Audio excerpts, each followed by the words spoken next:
मिल्दैन होला, ठिक छ, यो धरतीमा आमाले जन्म दिनुभयो, उहाँले कर्म दिनुभयो, आजसम्म तिमीहरूको लागि दुःख गरिदिनु भयो, त्यो नै सबैभन्दा महान कुरा हो।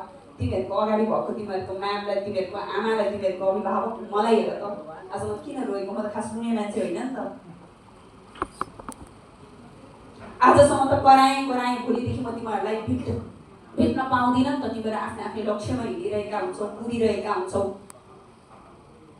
र आजबाट म के अपेक्षा गर्छु भने जसले आमाप्रति र आफ्नो अभिभावकप्रति तिमीहरूको कता न कता दुखाइहरू थियो, कता न कता तिमीहरूलाई बोल्न मन लाग्दैन थियो, रिस उठिरहेको हुन्थ्यो, मम्मीले खाना खाउन छोरी भन्दा कति कराउनु भएको, बुवाले छोरा म्याम किन चाहियो भन्ने वर्डहरू तिमीहरूले शब्दहरू प्रयोग गर्थ्यौ। आजबाट म्यामको जिन्दगीमा यो नभएको कारणले गर्दा पो रहेछ हामीलाई हेरिरहनु भएको भनेर सोच र लक्ष्यमा पुग।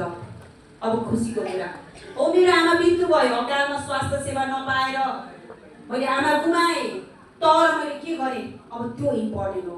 गुमाएँ, म रुएर तिमीहरूको लागि दुई थोपा आँसु झारेर मात्रै त हुँदैन, अब मैले के गरेँ भनेर भन्छु। मेरो आमा मृत्यु भयो, 17 वर्षपछि म गाउँ पुगेँ।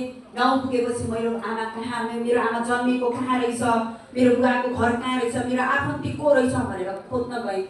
आमा नभएपछि त छोराछोरीहरू तित्तर हुन्छ नि, को कहाँ पुग्छ, माउलीले लगेर जान्छ, कसले मागेर लैजान्छ, कसले कहाँ काम गर्न लैजान्छ, हो कि होइन भन त। म पनि आएँ, 8 वर्षको छँदा म तेह्रथुममा आइपुगेँ, 17 वर्षपछि गाउँ पुगेँ। गाउँ पुग्दा त्यहाँको अवस्था जस्ताको त्यस्तै थियो। त्यसपछि मैले सामाजिक सञ्जाललाई, तिमीहरूले पनि फेसबुक चलाउँछौ, इन्स्टा चलाउँछौ, टिकटक चलाउँछौ, अनेकन चलाउँछौ, मैले फेसबुकलाई सही तरिकाले सदुपयोग गरेँ। भनिन्छ टेक्नोलोजी आयो तर कल्चर भएन, संस्कार भएन भने बिग्रिन्छ पनि। त्यही फेसबुकलाई दुरुपयोग गर्यो भने तिमीहरू बिग्रिन्छौ पनि। तर त्यो सामाजिक सञ्जाललाई फेरि सदुपयोग गर्यो भने फेरि तेरो जीवनमा नयाँ आयाम दिन्छ, थप ज्ञान दिन्छ, फेरि जिउन सिकाउँछ। मैले फेसबुकद्वारा एउटा क्याम्पेनिङ स्टार्ट गरेँ। अब तिमीहरूले गएर युट्युबमा खोज्नु, अकालमा स्वास्थ्य सेवा नपाएर आमा गुमाएको छोरीले शोकलाई शक्तिमा परिणत गरेर अरू धेरै आमा बचाउने अभियान भनेर मैले फेसबुकबाट सुरु गरेँ। सुरु गरे पछाडि त मलाई देश विदेशबाट म जस्तै आमा गुमाएकाहरूले यति धेरै सहयोग गर्नुभयो, यति धेरै सहयोग गर्नुभयो। मैले केही पैसा उठाएँ, थाहा छ, योभन्दा 7 वर्ष अगाडि केही पैसा उठाएँ अनि फेरि म गाउँ गएँ, 1 रोपनी जग्गा किनेँ, 8वटा बेडको सानो अस्पताल बनाएँ।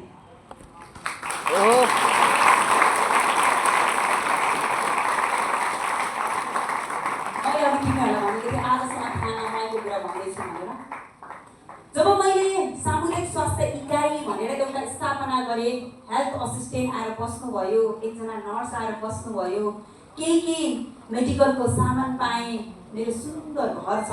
त्यो गाउँको हरेक एक आमाहरूले मलाई आज आशीर्वाद दिनुहुन्छ, त्यो घरको देवी भन्नुहुन्छ मलाई। त्यसपछि आजको दिनमा आएर हरेक आमाले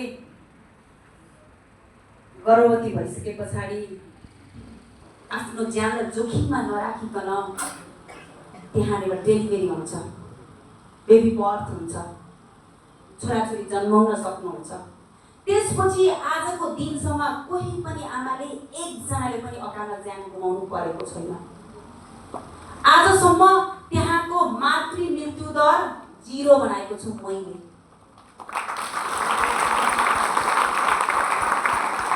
देश-विदेशमा बस्नुभएका सारा नेपालीहरूको त्यति राम्रो मन भएका व्यक्तिहरूले सहयोग गर्नु भएर हेर त कति राम्रो गर्न सकिँदो रहेछ फेसबुक थ्रु क्याम्पेनिङ गरेर। मैले फेसबुकलाई मेरो फोटो खिचेँ, टिकटक बनाएँ, भिडियो पोस्ट गरेँ, के हुन्थ्यो होला र। समाज परिवर्तनको निम्ति लिएको अभियानलाई मलाई कति धेरैले सहयोग गर्नु भएर त आज त्यहाँ मातृ मृत्यु दर 0 बनाएँ, बाल मृत्यु दर 0 बनाएँ। मेरो शरीरमा कुनै पनि भ्याक्सिन लाउनै पाइनँ मैले। अहिले मेरो गाउँमा जन्मेको हरेक न्युबर्न बेबी, जन्मेको बेबीहरूले BCG देखि लिएर सबै तिमीहरूले जसले लगाएका छौ सबै भ्याक्सिन लाउन पाउँछन्। न्युट्रिसन सम्बन्धीको क्लासेसहरू हुन्छ, बेबी जन्मन बित्तिकै न्यानो कपडा उपलब्ध गराइदिएको छु, बुझ्यौ नि। अब शोकलाई शक्तिमा परिणत गरेर कति धेरै अभियान गरेर समाज परिवर्तन हुँदो रहेछ हो। अब त्यो परिवर्तन भइसके पछाडि अनि बल्ल वर्ल्ड ब्याङ्कले एउटा रिसर्च सुरु गर्यो। अनि के थाहा पायो, अरे यो दुनियाँमा त, यो नेपालमा त, यो संसारमा त आमा गुमाउने त कति छन् कति छन्, कति छन् कति छन्, बुबा गुमाउने पनि कति छन्, अभिभावक दिदीहरू कति छन्। तर एउटा छोरीले जो दुर्गम ठाउँमा जन्मेको एउटा छोरीले आफ्नो आमा बितेकोले गर्दाखेरि शोकलाई शक्तिमा बदलेर फेरि अरू आमा बचाउने अभियान सुरु गरेर आज मातृ मृत्यु दर 0 बनाउने केटीलाई चाहिँ वर्ल्ड ब्याङ्कले चाहिँ मलाई के गरिदियो, घोषणा गरिदियो 16 उत्कृष्ट महिलाहरूमा परे म। तिमीलाई यो कुरा पनि थाहा छैन। अब अर्को कुरा हो, त्यस पछाडि मात्रै राम्रो गर्नुहोस्, राम्रो पढ्नुहोस्, ज्ञानी बन्नुहोस्। तपाईले समाज खोज्नु पर्दैन, समाजले तपाईलाई खोज्नेछ। त्यसको ज्वलन्त उदाहरण म नै हो। त्यसपछि नेपालको पहिलो सम्माननीय राष्ट्रपति महिला को हुनुहुन्छ? विद्यादेवी भण्डारी। पूर्व सम्माननीय राष्ट्रपति विद्यादेवी भण्डारीज्यूले यही कुरा थाहा पाउनु भयो र प्रबल जनसेवाबाट म विभूषित भएको छोरी पनि हो। त्यही कुरा तिमीहरूको दादीको लागि धेरै धेरै धन्यवाद। यो दादीले फेरि पनि जिन्दगीमा थप ऊर्जा मिलेछ मलाई। यति मात्रै गरेर मैले हुँदैन भनेर त्यसपछि म लागे सम्माननीय प्रधानमन्त्री केपी शर्मा ओलीज्यूले को छोरी रहेछ यस्तो छोरी बोलाएर ल्याऊ भनेपछि म गएँ, भेटेँ र उहाँले मलाई नेपाल सरकारको विशिष्ट श्रेणीको सेवा सुविधा दिएर एउटा संस्थामा मलाई राखिदिनु भयो। म तिमीहरूको लागि कोरोना आउनको लागि म कहिले कहिले दिपक सरले जिस्काउँछु, तिमीहरू मलाई हेर्ने म नेपाल सरकारको विशिष्ट श्रेणीको मान्छे पनि हो भनेर रेला गर्छु तिमीहरूको लागि। त्यो रेला गरेको उहाँले मलाई एउटा नेपाल सरकारको पदमा नियुक्ति गर्नुभएको छ। म अहिले पनि छु त्यहाँ पनि काम गरिरहेको छु। तर सँगसँगै फेरि मलाई मेरो व्यक्तित्व, मेरो अतीत, मेरो विगत, मेरो दुःख, मेरो सङ्घर्ष, मेरो आमा, मेरो गाउँ केही बिर्सेको छैन र म तिमीहरूसँग हरेक दिन सँगै छु, फेरि पनि रहिरहनेछु। बुझ्यौ नि? निस्किन कराउनु भएको रहेछ। एम्बिसन गुरुमा याङजम शेर्पालाई पैसा कमाउन आएको होइन, जागिर खान आएको होइन हो। सरहरूले दिनुहुन्छ कक्षा, क्लास हुन्छ, तिमीहरूको मक टेस्ट हुन्छ, लाइभ क्लासेस हुन्छ, सबै हुन्छ। तर पनि तिमीहरूलाई अभिभावक हुनुहुन्छ है भन्ने कुरा देखाउनको लागि मेरो फेसबुक पेजमा 2,28,000 लगभग हुनुहुन्छ।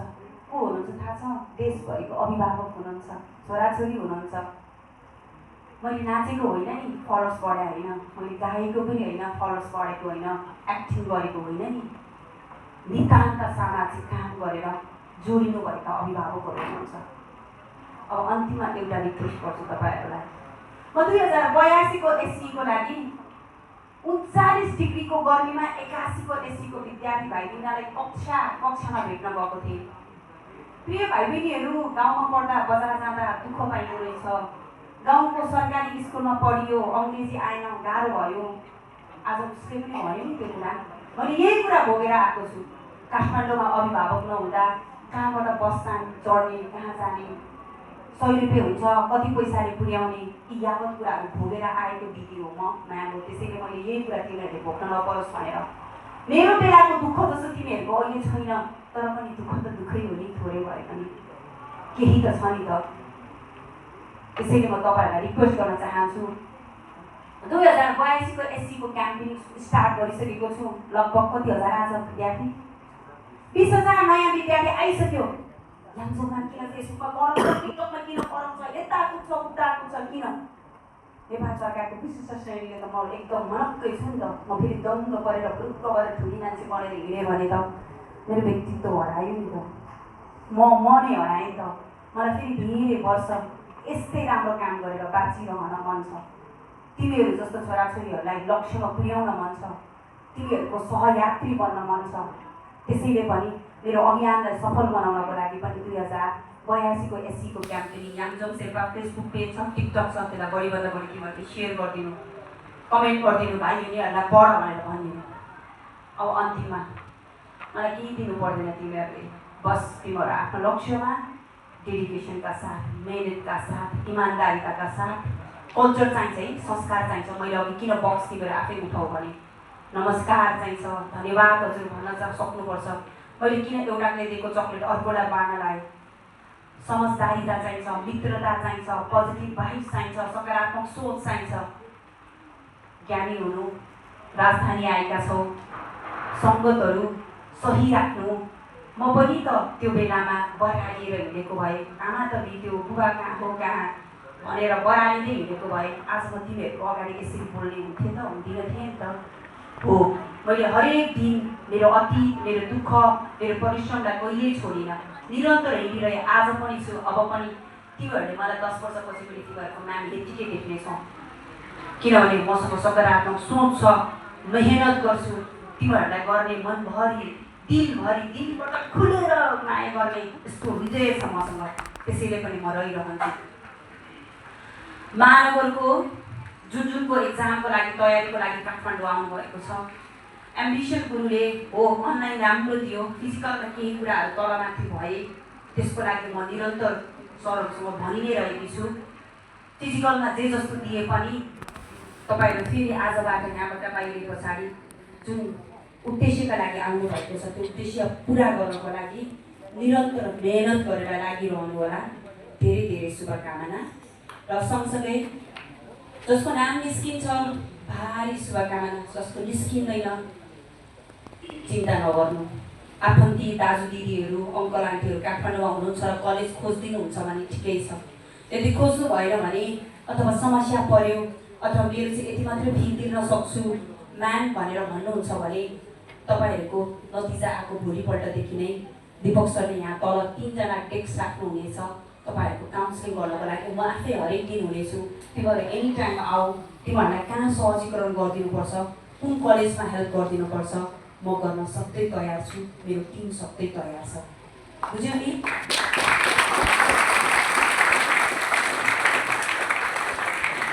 अर्को कुरा, आज तिमीहरूलाई एउटा मायाको चिनो दिन मन थियो है। एउटा ब्याग बनाउन लगाएका थियौँ, एकैचोटि 700 वटा ब्याग बनाउनु पर्ने भयो। कम्पनीको मान्छेले त्यो ब्याग चाहिँ एकैचोटि 700 वटा बनाउन सकिँदैन, कम्तीमा पनि केही दिन चाहिँ समय लाग्छ भनेको कारणले गर्दा आज दिन सकेनौँ। तर त्यो ब्याग तल रहन्छ रिसेप्सनमा, 2 दिन पछाडि आउँछ। तिमीहरू यो बाटो पर्दा यहाँ निस्केर त्यो ब्याग लिएर जानु, जहाँ चाहिँ एम्बिसन गुरु लेखेको छ। मेरो संस्थाको नाम चाहिँ घुन्चा फाउन्डेसन हो। मेरो गाउँको नाम घुन्चा भएर मैले घुन्चा फाउन्डेसन राखेको। अस्ति तिमीहरूको स्वास्थ्य जाँच चाहिँ घुन्चा फाउन्डेसनले गरिदिएको हो। बुझ्यौ नि?